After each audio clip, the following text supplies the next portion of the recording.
Message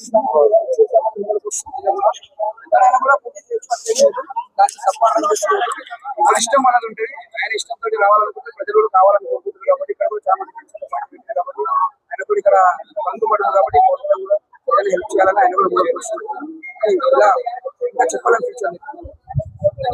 అది మనం చెప్పలేము, అది ప్రజలు నిర్ణయించాలి. అది నేను చెప్పలేను, పెద్ద మాట నేను చెప్పలేను.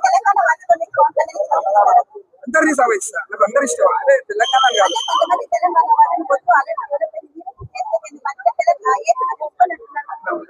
కాదు, ఏదైనా చేసుకోవచ్చు. అంటే ఆయన అది తెలంగాణ ప్రజలు వచ్చేటప్పుడు మనం నెక్స్ట్ టైం చెప్పలేము. ఇప్పటి మటుకైతే ఇప్పుడు ఉన్న ప్రభుత్వం కాంగ్రెస్ మంచిది. అంతకుముందు టీఆర్ఎస్ ప్రభుత్వంలో కేసీఆర్ బాగా చేసిండు. తప్పనికి అవకాశం వస్తుంది. ఇప్పుడు విజయ్ గారికి గెలిచిన తమిళనాడు అంటే అందరికీ అవకాశాలు వస్తుంది. కానీ మనం చెప్పేంత స్థాయి. ఇంకేం చెప్పాలి.